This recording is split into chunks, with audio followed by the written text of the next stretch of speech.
ایک رات میں آپ نے بنی اسرائیل کے اس یودھا کو، اس واریر کو پیچھے کر دیا۔ یہ اللہ کا بونس ہے اس امت کے لیے۔ ہماری عمریں چھوٹی ہیں لیکن ہمارے درجے بڑے ہیں۔ اگر آپ نے 10 لیلۃ القدر پا لی تو آپ نے 800 سال سے بھی زیادہ کی عبادت کر لی۔ صرف ثواب نہیں بڑھتا ہے بلکہ ایک گارنٹی بھی ملتی ہے۔ صحیح بخاری اور مسلم میں ابو ہریرہ رضی اللہ عنہ سے روایت ہے کہ نبی پاک صلی اللہ تعالیٰ علیہ وآلہ وسلم نے فرمایا، جو شخص لیلۃ القدر میں ایمان اور ثواب کی نیت سے کھڑا ہوا، یعنی عبادت کی، اس کے پچھلے گناہ معاف کر دیے جائیں گے۔ ایک رات اور کلین سلیٹ۔ تنزل الملائكة والروح فيها بإذن ربهم من كل أمر۔ اس رات زمین پر کیا ہوتا ہے؟ تنزل الملائکۃ والروح فیہا، اترتے ہیں فرشتے اور روح یعنی جبرائیل علیہ السلام اس رات میں۔ علماء کہتے ہیں کہ قدر کے 3 مطلب ہیں اور تینوں اس رات میں فٹ ہوتے ہیں۔ پہلا، تقدیر، اس رات اگلے سال کے فیصلے، جیسے کون مرے گا، کون پیدا ہوگا، کس کا رزق کتنا ہوگا، فرشتوں کو دیا جاتا ہے۔ دوسرا، عزت، یہ رات عزت والی ہے۔ اور تیسرا، تنگی، عربک میں قدر کا ایک مطلب تنگی بھی ہوتا ہے۔ امام مالک فرماتے ہیں کہ اس رات زمین پر اتنے فرشتے اترتے ہیں کہ زمین تنگ ہو جاتی ہے۔ مسند احمد کی حدیث میں نبی پاک صلی اللہ تعالیٰ علیہ وآلہ وسلم نے اس بھیڑ کی مثال دی ہے۔ اس رات زمین پر فرشتوں کی بھیڑ کی تعداد کنکڑیوں سے بھی زیادہ ہوتی ہے، یعنی جتنے پتھر زمین پر ہیں اس سے بھی زیادہ فرشتے اس رات اترتے ہیں۔ اور ان کے ساتھ کون آتا ہے؟ الروح یعنی جبرائیل علیہ السلام، وہ جبرائیل علیہ السلام جو صرف انبیاء کے پاس آتے تھے، وہ جبرائیل علیہ السلام جو وحی کے ختم ہونے کے بعد زمین پر آنا چھوڑ چکے تھے۔ وہ لیلۃ القدر میں خاص طور پر زمین پر آتے ہیں۔ کس کے لیے؟ نبی پاک صلی اللہ تعالیٰ علیہ وآلہ وسلم کے لیے نہیں، وہ تو پردہ فرما گئے، وہ آپ کے لیے آتے ہیں۔ وہ ہر اس شخص سے مصافحہ کرتے ہیں جو اس رات کھڑا ہوتا ہے یعنی عبادت کرتا ہے۔ بِإِذْنِ رَبِّهِمْ مِنْ كُلِّ أَمْرٍ، اپنے رب کے اجازت سے ہر فیصلہ لے کر۔ سلام هي حتى مطلع الفجر۔ سلام ہی، وہ رات سلامتی ہے۔ مجاہد کہتے ہیں یہ رات سیکیورٹی ہے یعنی سلامتی ہے۔ اس رات شیطان کوئی برائی نہیں کر سکتا، یہاں تک کہ جب صبح سورج نکلتا ہے تو اس دن شیطان کو سورج کے ساتھ نکلنے کی اجازت نہیں ہوتی ہے۔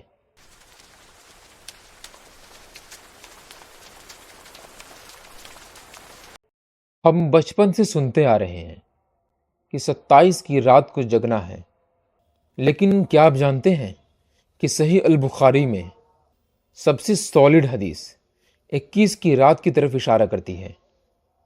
لیلۃ القدر کا راز صرف ایک نمبر میں نہیں چھپا ہے، اس کے پیچھے ایک پوری ٹائم لائن ہے۔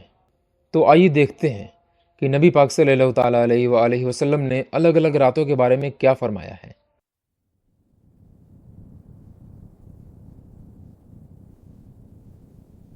صحیح بخاری اور صحیح مسلم کی حدیث ہے۔ ابو سعید الخدری رضی اللہ عنہ بیان کرتے ہیں کہ نبی پاک صلی اللہ تعالیٰ علیہ وآلہ وسلم نے فرمایا، مجھے لیلۃ القدر دکھائی گئی تھی لیکن پھر بھلا دی گئی، لیکن آپ نبی پاک صلی اللہ تعالیٰ علیہ وآلہ وسلم نے ایک نشانی بتائی۔ آپ نے فرمایا کہ میں نے خواب دیکھا کہ میں پانی اور مٹی میں سجدہ کر رہا ہوں۔ ابو سعید رضی اللہ عنہ کہتے ہیں 21ویں رمضان کی رات آئی، آسمان پر ایک بھی بادل نہیں تھا، اچانک بادل آئے اور بارش شروع ہو گئی، مسجد کی چھت ٹپکنے لگی۔ میری آنکھوں نے رسول اللہ صلی اللہ تعالیٰ علیہ وآلہ وسلم کو دیکھا۔ جب آپ صبح کی نماز سے اٹھیں تو آپ کی پیشانی اور ناک پر پانی اور مٹی کا نشان تھا۔ وہ رات کون سی تھی؟ وہ 21 کی رات تھی۔ اس لیے امام شافعی رحمۃ اللہ علیہ کی مضبوط رائے ہے کہ لیلۃ القدر 21 کی رات کو ہونے کے امکانات بہت زیادہ ہیں۔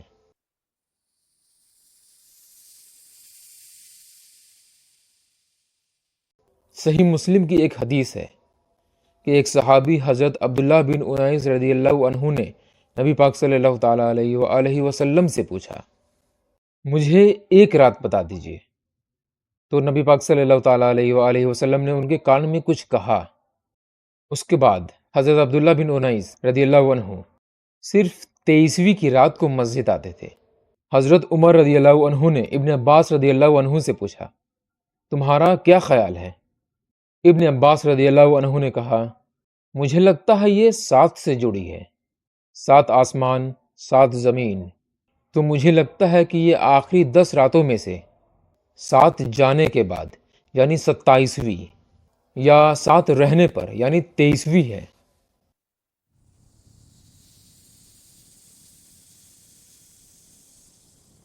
صحیح مسلم کی حدیث ہے کہ حضرت ابی بن کعب رضی اللہ عنہ اتنے پر یقین تھے کہ وہ قسم کھا کے کہتے ہیں، واللہ میں جانتا ہوں وہ رات کون سی ہے، یہ 27ویں کی رات ہے۔ ان کا ثبوت کیا تھا؟ ان کی دلیل کیا تھی؟ وہی سورج والی ایک حدیث ہے۔ حضرت زر بن عبیش رضی اللہ عنہ نے حضرت ابی بن کعب سے پوچھا کہ حضرت ابن مسعود رضی اللہ عنہ کہتے ہیں، جو سال بھر جگے گا وہ اس رات کو پالے گا۔ اس پر حضرت ابی بن کعب رضی اللہ عنہ نے فرمایا، اللہ کی قسم جس کے سوا کوئی معبود نہیں ہے، یہ لیلۃ القدر رمضان میں ہی ہے۔ اور پھر انہوں نے قسم کھا کر کہا، اللہ کی قسم میں جانتا ہوں وہ کون سی رات ہے، یہ وہ رات ہے جس میں نبی پاک صلی اللہ تعالیٰ علیہ وآلہ وسلم نے ہمیں قیام کا حکم دیا تھا، یہ 27ویں رات کی صبح ہے۔ پھر انہوں نے اس کی نشانی بتائی، انہوں نے نبی پاک صلی اللہ تعالیٰ علیہ وآلہ وسلم سے سنی تھی، اس رات کے بعد کی صبح اس کی نشانی یہ ہے، یعنی اس رات کے بعد کی صبح کی نشانی یہ ہے کہ جب سورج نکلتا ہے تو وہ سفید ہوتا ہے اور اس کی کرنیں نہیں ہوتی ہیں، اور یہی ان کی دلیل تھی۔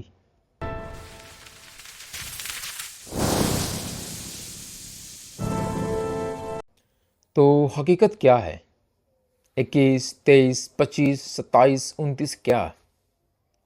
امام احمد نے حضرت عبادہ بن الصمت سے روایت کیا کہ نبی پاک صلی اللہ تعالیٰ علیہ وآلہ وسلم نے فرمایا، اسے آخری 10 راتوں میں ڈھونڈو، 21، 23، 25، 27، 29۔ علماء جیسے امام ابن حجر عسقلانی کہتے ہیں، سب سے درست بات یہ ہے کہ لیلۃ القدر گردش میں رہتی ہے، یعنی بدلتے رہتی ہے۔ ہو سکتا ہے کہ وہ 21 کو ہو، جیسے نبی پاک صلی اللہ تعالیٰ علیہ وآلہ وسلم کے وقت مٹی اور پانی والا واقعہ ہوا، اگلے سال وہ 27ویں کی ہو، اس کے بعد 23ویں کی ہو۔ اگر اللہ تعالیٰ بتا دیتا کہ وہ صرف 27ویں کی رات ہے تو ہم باقی 29 دن 29 رات صرف سوتے ہی رہتے۔ یار اتنے دن کون جگے گا، میں تو بس 27 کی رات کو ہی جگوں گا۔ اللہ نے اسے پوشیدہ یعنی چھپا کر رکھا ہے تاکہ ہم آخری 10 راتوں کی ہر طاق راتوں میں اسے ڈھونڈیں۔ بھائی ایسا نہیں ہے، ہمیں اس رات کو ڈھونڈنا ہے تاک راتوں میں۔ اگر آپ نے صرف 27 کو عبادت کی اور اس سال اگر لیلۃ القدر 21ویں کو نکل گئی تو آپ مس کر گئے، آپ نے 83 سال 4 مہینے کا خزانہ کھو دیا۔ اس لیے نبی پاک صلی اللہ تعالیٰ علیہ وآلہ وسلم نے آخری 10 راتوں میں اعتکاف کیا۔ انہوں نے رسک نہیں لیا، انہوں نے پوری کوشش کی تاکہ یہ رات ان کے ہاتھوں سے نکل نہ جائے۔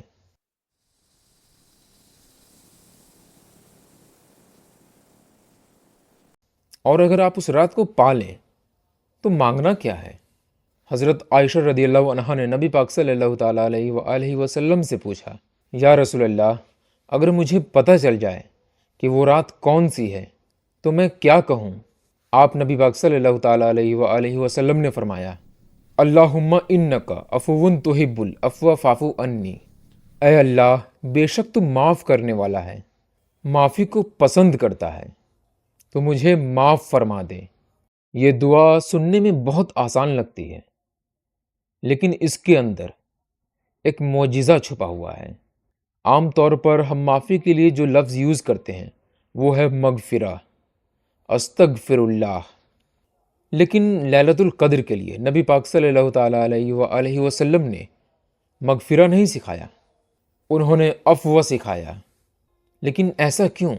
ان دونوں میں زمین اور آسمان کا فرق ہے۔ اب چلیے اس دعا کو اچھے سے سمجھتے ہیں، تاکہ آپ جانیں کہ آپ کیا مانگ رہے ہیں، آپ کیا کہہ رہے ہیں۔ اور یہ بہت ضروری ہے، ہمیں صرف رٹنا نہیں ہے، ہمیں جاننا ہے، ہمیں سمجھنا ہے کہ ہم اپنے اللہ سے کیا بات کر رہے ہیں۔ مغفرہ، اس کا مطلب ہوتا ہے چھپا دینا۔ جب اللہ مغفرہ کرتا ہے تو وہ آپ کے گناہ کو چھپا دیتا ہے اور اس کی سزا معاف کر دیتا ہے، لیکن وہ گناہ آپ کے نامہ اعمال میں لکھا رہتا ہے۔ پتہ نہیں شاید، لیکن ہو سکتا ہے کہ قیامت کے دن اللہ تعالیٰ آپ سے کہے، دیکھو تم نے یہ گناہ کیا تھا اور میں نے تجھے سزا نہیں دی۔ اللہ بہتر جانتا ہے، لیکن اس کی سزا آپ کو نہیں ملے گی۔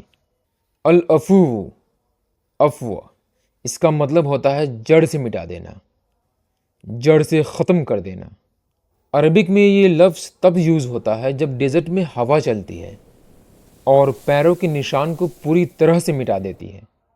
جب اللہ عفو کرتا ہے تو وہ اس گناہ کو صرف معاف نہیں کرتا ہے، وہ اس گناہ کو آپ کے نامہ اعمال سے ڈیلیٹ کر دیتا ہے، مٹا دیتا ہے، فرشتوں کے ذہن سے بھلا دیا جاتا ہے، زمین کے اس حصے سے بھی بھلا دیا جاتا ہے جہاں آپ نے وہ گناہ کی ہوتی ہے۔ اور اس کا انجام یہ ہوگا کہ قیامت کے دن آپ سے اس گناہ کے بارے میں سوال بھی نہیں ہوگا، کیونکہ وہ گناہ تو آپ کے نامہ اعمال میں ہے ہی نہیں۔ بھائی لیکن لیلۃ القدر کے لیے صرف یہی دعا کیوں؟ لیلۃ القدر وہ رات ہے جب آپ کے اگلے سال کی تقدیر فرشتوں کو دی جا رہی ہو۔ آپ اگر صرف مغفرہ مانگتے تو ہو سکتا ہے کہ وہ گناہ آپ کے نامہ اعمال میں رہ جاتا، اور شاید اس گناہ کی نحوست سے آپ کے اگلے سال کی تقدیر میں کوئی کمی آ جاتی۔ لیکن جب آپ عفو مانگتے ہیں تو آپ کہہ رہے ہوتے ہیں، یا اللہ میرے پچھلے سارے گناہ کو معاف کر دے، مٹا دے، تاکہ میرا نیا سال بالکل کورے کاغذ پر لکھا جائے۔ تحب العفو، تجھے معاف کرنا پسند ہے، یہ جملہ انسان کو سب سے زیادہ امید دیتا ہے۔ ہم کہتے ہیں، اے اللہ تو معاف کرنے والا ہے، تجھے معاف کرنا پسند ہے، یعنی اللہ کو ہمیں سزا دے کر خوشی نہیں ملتی ہے۔ اللہ بہانہ ڈھونڈ رہا ہے ہمیں معاف کرنے کا۔ اللہ تعالیٰ ہمیں بہانہ دیتا ہے ہمیں خود کو معاف کروانے کا۔ جب ہم یہ دعا پڑھتے ہیں تو ہم اللہ کو اس کے سب سے پسندیدہ روپ یاد دلا رہے ہیں۔ تو اس بار 21 کو بھی جگو، 23 کو بھی، 25 کو بھی، 27 کو بھی اور 29 کو بھی، کیونکہ خزانہ وہیں ملتا ہے جہاں محنت ہوتی ہے۔ اگر مجھ سے کہنے میں اور آپ سے سننے میں کسی طرح کی بھی خامیاں یا غلطیاں ہوئی ہو تو اللہ تعالیٰ ہمیں معاف عطا فرمائے، آمین۔